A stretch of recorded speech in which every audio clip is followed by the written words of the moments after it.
Okay, one of the most vital issues of course sa buhay po natin, ang ekonomiya natin, which today is in dire straits and we want to see some hope. Finance Secretary San Dominguez says the Philippines needs to open up the economy to aliens to its widest extent possible.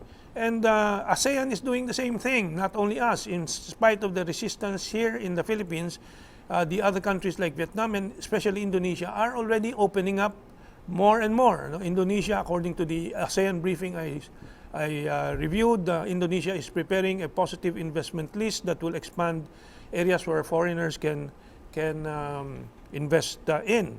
Now, the Philippine debt, of course, has been growing. It jumped to 54.5% from around 39% prior to COVID-19.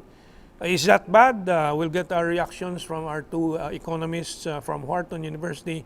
The U.S. now has a debt of level, according to this report, according to our guess, it's over 200%. According to this report, it's 134%, according to commodity.com. And other countries like South Korea, 44%, China, 48.5%, India, 52%, Brazil, 97%, and France is 106% debt to GDP ratio. How does it look for the Philippines with 54% debt to GDP ratio? Despite all these problems, the Fitch Solutions and ASEAN plus 3 macroeconomics projects a 7% economy rise in our Philippine economy in 2021. That's the good news. And is it really feasible? We'll be asking our guests. At the same time, this January, Philippine Manufacturing Index records the first growth amid the pandemic, which is very surprising and very positive. Now, in relation to the two major economies of the world, number one and number two, you choose which one you prefer, US or China. The US is facing a dollar collapse, according to Yale economist and one of the top economists of the US, also very active in coordinating China-US economic projects. Stephen Roach says that the U.S. Dollar stands to see a 50% chance of the double-dip recession, and he sees a 35% depreciation or devaluation of the U.S. dollars because of the economic crisis in the U.S. According to Reuters, this is just in January 28, COVID-19 ravages U.S. economy. 2020 performance worst in 74 years after the World War II. And however, what is happening with China, according to Bloomberg Opinion, one of the opinions, how China won Trump's trade war and got Americans to foot the bill. That's why there are around 3,000 American companies suing their government for refund of the tariffs that they paid, while the U.S. chips industry is urging Biden to review the export controls because they need the Chinese market to keep growing and funding their R&D. In the meantime, internally, the U.S. is experiencing this divide, especially with the Trump impeachment, which we get from Yahoo News and other sources. And while China in 2020, despite the COVID-19 crisis, got $163 billion in foreign investments into the country. And now it has overtaken the U.S. as the #1 destination for foreign investments as the coronavirus upends the global economy. Given all this, I'm sorry I've poured so much information, but we need to inform our public what the situation is. So George and George, there are two George Chua and George C. We'll give George C the first crack because he just stepped in from the cold to join us here in our discussion. George, overall picture, what do you think? Is it going to be good for the Philippine economy in 2020? Is the Duterte government on the right track? The Duterte government, like most governments, there are steps that are going in the right direction and weaknesses that's taking place. Currently, of course, the open foreign policy independent foreign policy has been good in that we continue to get assistances. So recently, for instance, the Chinese ambassador, Chinese minister came and they donated 500 million renminbi. That's already over 500,000. 500 million. So that 500,000 or million pesos? 500 million renminbi. That's over 3 renminbi. billion. I thought it Over was 3 the billion. half a million doses 500,000 of doses. Oh. Yes. But there's a problem also because in all these vaccinations, in our surveys between different organizations, the Filipinos in general are not ready to be vaccinated. In fact, our workers, over 90% say they don't want to be vaccinated yet. Everybody's waiting. Actually, even the community. Well, that's why I committed on this show last episode to have a vaccination in this show. So I'm waiting for the approval of the Sinovac to get the vaccine. So Please go there are on. different. Our government is open. There, some are going to buy the Pfizer. They're also negotiating on the Moderna under the Soler Group. There's also AstraZeneca and there's also Sinovac. So this open policy gives people the choices that they, if you have the money, you have the choice. If not, then maybe as my colleague here says, the debt ratio, it depends on what we do with the money. It's like a business. The more you borrow, the better it is if your returns are higher than what you're borrowing at. So. But there are things that we have to be concerned about. The growth potential is very good if we don't have another wave, if we resolve this. Why? Because if our logistics is getting better, the way we see it, if the logistics is getting better, if our payment systems are getting better, and our marketing systems are more efficient, we are in the middle of the highest growth area and the largest growth area ever in world history, because both China and ASEAN are the highest growth areas in the world, and we're all beside each other. But aside from whatever government decisions are being made, some of which, as was stated in the program earlier, are counterproductive and some are very productive, the people have to stop relying on government and trying to guess what's happening in America, what's happening in the world. They just get down to work, because the surveys show that the Philippines has dropped even further in the ranking in studies, in science and math. So it's become the lowest in the teams. Some 10 years ago, it was third to the lowest, and it's now the lowest. Last year, the PISA shows we are the lowest. And also it shows that we have the highest use of social media. So highest in watching pornography, highest in the use of Facebook. So we have to know how to use our time. The infrastructure is not enough. The human infrastructure is so important. The other George Chua. Your question in your tagline is World and Philippine Economic Recovery in 2021. First of all, in terms of the recovery for outside of the Philippines, now we can already see that happening in some of the more advanced countries, particularly in terms of controlling COVID. For example, in the United States, the big things that are happening is, of course, the change in leadership, and they are now vaccinating over 1 million people a day. Americans a day, no? So I think the immediate signs of the recovery is the stock market reaching all-time highs again in the United States, no? Across different indices, and that to me is an indicator that they are probably going to recover this year, no? Because by in a matter of maybe a couple of more months, they would have been vaccinated to the point that they will have herd immunity and therefore put the COVID behind them. Now, with respect to the Philippines, our problem is multifold, no?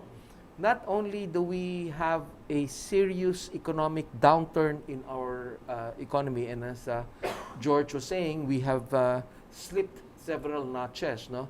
And at the same time, in terms of the vaccination, first of all, the mindset of the people is not there, no? And because of the fear, because of the lack of information, and for whatever other reason, and at the same time, we don't even know when it's actually coming, no?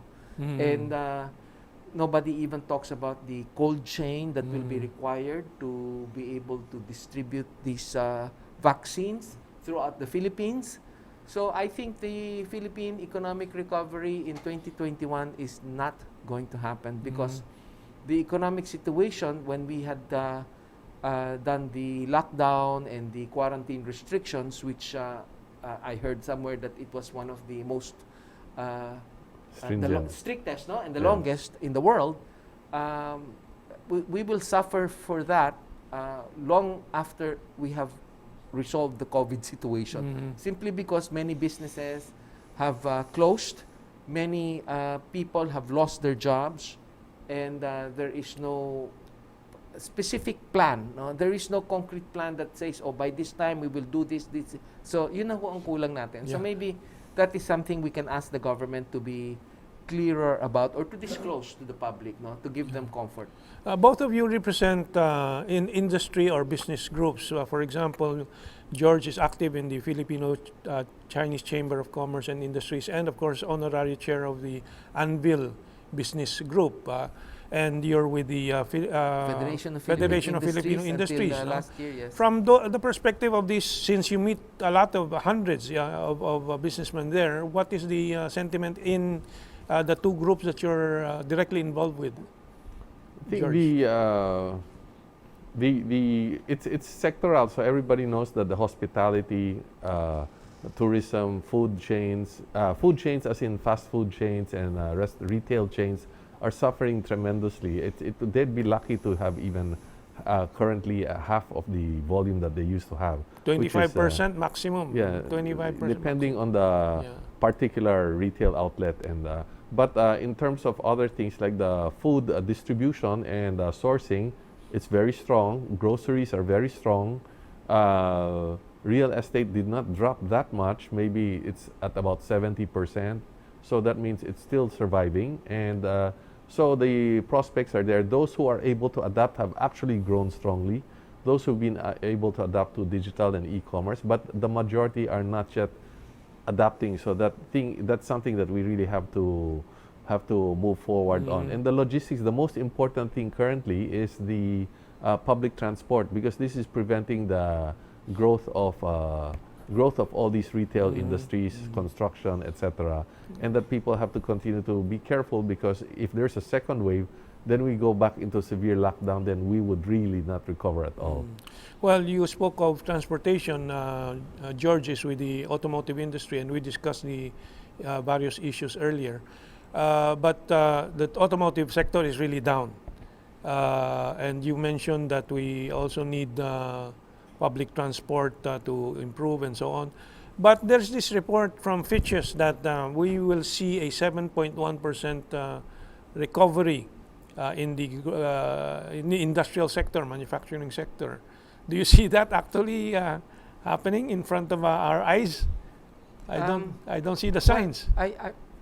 Unfortunately, I'm not on the same page with them on that. No, I actually don't see the signs as well. Obviously, the industrial sector cannot recover if the consuming public is not there. Obviously, they have no money to spend. No, so how many people will be buying cars? How many people will be changing their refrigerators or putting in air conditioners, which is really being the products of a manufacturing sector. No, we're not talking about services.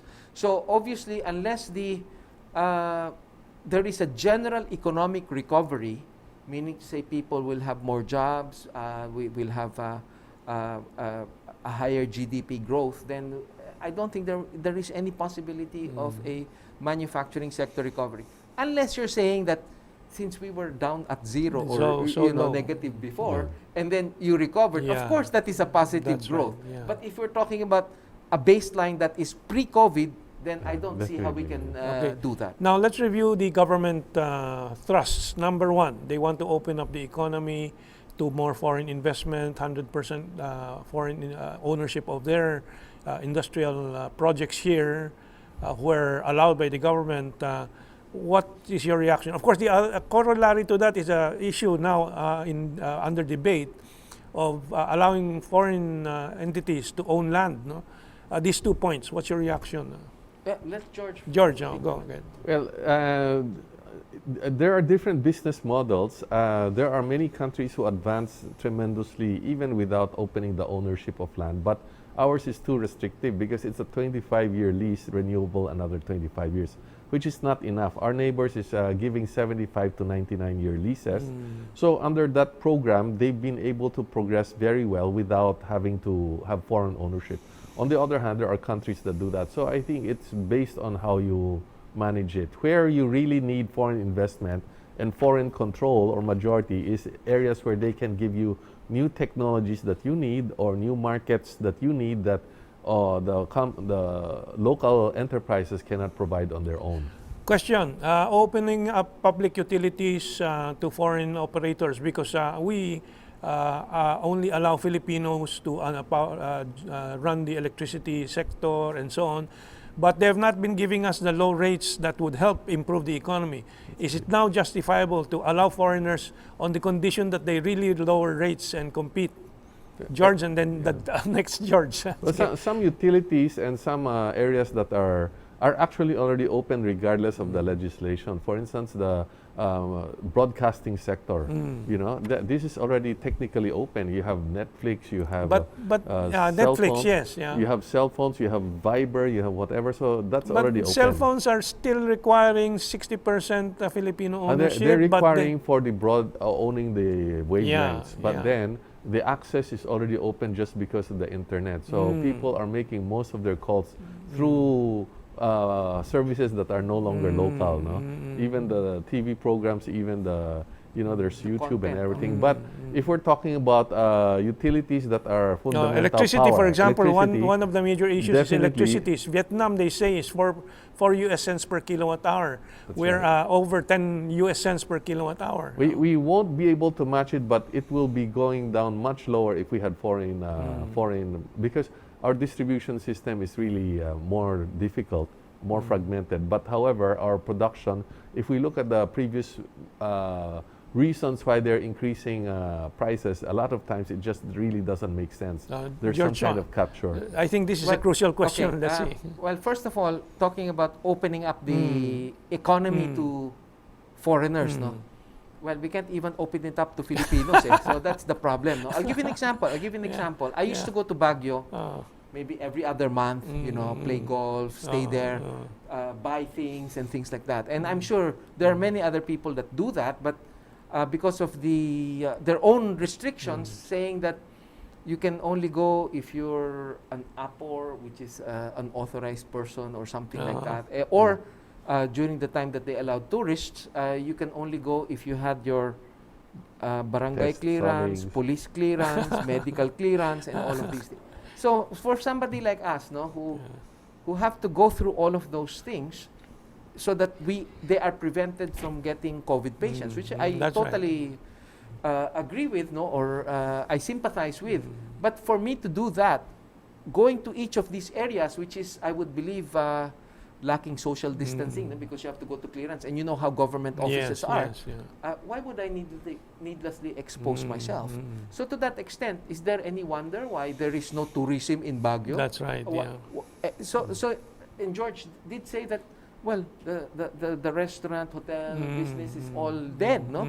And to add problems or barriers to people to take advantage of what used to be the summer capital of the Philippines. That's right. Is not helping the economy any bit. And at the end of the day, sad to say, they ended up going back, downgrading themselves in terms of the quarantine restrictions. No? But I have, the way we can think about allowing foreigners to own certain things here. Well, I think sometimes the problem, I agree with George, is not really ownership structure, but really the regulatory boards that determine the electricity power rates, the water rates, the toll rates. All of these things need to be reviewed because unfortunately for people like us who have to put in our own money in the businesses, where we don't have any guaranteed rates of return, it's hard for us to imagine that these people are given a guaranteed rate of return, and at the same time, they can charge whatever rates they have. Guaranteed rates of return and regular increases every 3 or 4 years. That's why, if you think about it, maybe take a look at the preponderance of utility companies in the most profitable businesses in the Philippines. Precisely. Then you can see that situation is not really an issue with ownership. That's no? right, yeah. Unless we can make that ownership a precondition to say, okay, if the Filipinos own this utility company, their let's say rate of return is 15%, but if it's a foreign company, make it 5% or something like that. So maybe some safeguard like that might make it work. Yeah. But I think it needs to be reviewed thoroughly. It cannot just be saying, okay, basta pwede na ownership yung foreigners, ganyan. Yeah. Well, economic relations with the two major economies of the world. Should we be looking forward more to relations with China and ASEAN? What is the prospect of relations, economic relations, business relations with the U.S.? I'll go to George C. first and George Chua later. George. Our natural clientele is currently still more the U.S. because our economic structure is very much really in competition with ASEAN. But the growing market, we need to go to China because it's become the biggest not only on the it's also the biggest in luxury market, in car market, in services, and there are export markets that are not in terms of goods. In services, China had 150 million tourists in 2019, at $270 billion in expenditures versus the US at $170 billion. So, but the US is still a major market for us. Until we restructure ourselves, we have to start thinking and integrating with this area beside us because this is where the growth is, and everybody knows that in the end, you have to go where the growth is. Yeah, George Chua, of course, is already doing business with China. No? We do have investments in Chinese companies and Chinese entities, and I personally have made some wrong investments. And the thing there is that the problem with dealing with China is sometimes the way of doing business is different from, let's say, the US model. There is lack of transparency. I can assure you that there is lack of transparency, and maybe their concept of good governance is somewhat different from ours. No?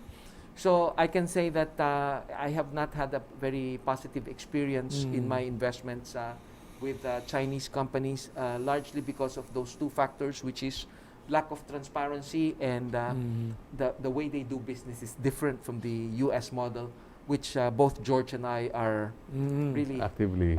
more involved in the US system. No? Yeah. Okay, well, I'd like to ask them to wrap up, but we have only a few seconds left, so I'll thank Mr. George C. and Mr. George Chua again for helping illuminate many of these questions. We concluded with a sort of iffy conclusion about the prospects for 2021 for the Philippine economy, but that's better than just a dead no hope. Maraming salamat sa inyong dalawa, and of course to you. Until next week, we'll have a very, very informed opinion again for you to consider too. Maraming salamat po.